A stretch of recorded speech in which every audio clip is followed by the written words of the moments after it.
Le réseau de boîtes à livres s'agrandit à Blois. Alors, on en est là à la 16e, voilà, et elles sont réparties dans chacun des quartiers. Donc, il y a 5 quartiers à Blois, elles sont réparties un petit peu partout.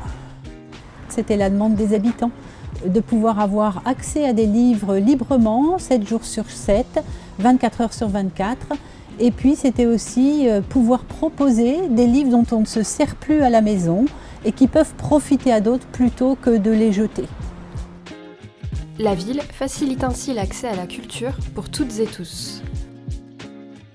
Alors, démocratiser la culture pour toutes et tous, oui, bien sûr, en la rapprochant le plus possible des lieux de passage, en essayant de les distribuer, de les positionner dans les différents quartiers pour que les gens puissent y aller spontanément. Donc ça peut être à la sortie d'une école, ça peut être à la sortie de la gare, ça peut être dans plein de lieux comme ça, où il y a beaucoup de passages et on s'aperçoit qu'elles sont beaucoup utilisées.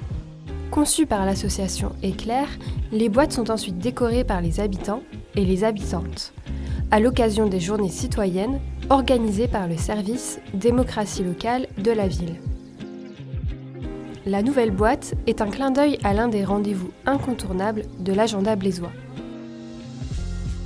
Alors l'histoire de cette boîte à livres, c'est l'histoire du Conseil des jeunes et de la démocratie locale. L'objectif du Conseil des jeunes, c'était de faire une exposition sur les femmes pionnières en lien avec la thématique de la Semaine de l'année dernière. Donc plusieurs femmes pionnières dans leur domaine, comme par exemple Joséphine Baker, ont été choisies.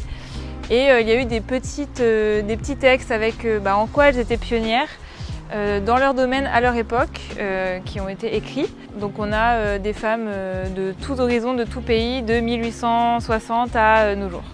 Pour le début de la boîte à livres, on trouvait ça très symbolique d'avoir des livres sur cette thématique. Mais bien sûr, les habitants peuvent mettre tous les livres qu'ils veulent, prendre tous les livres qu'ils veulent et la faire vivre comme ça. D'autres réalisations invitent chaque jour les amoureux de la lecture à partager leurs ouvrages. Il y a celle qu'il y a à Bas-Rivière, qui a été décorée par les habitants sur le thème de la sardine. Et puis celle du lac de la Pinsonnière, je crois, où il y a eu plein de collages d'extraits de livres et qui permettent de voir que on peut prendre du plaisir à lire, et puis surtout, ce qui est important pour moi, c'est qu'on prend du plaisir à faire ça ensemble. Et c'est toujours des moments très agréables.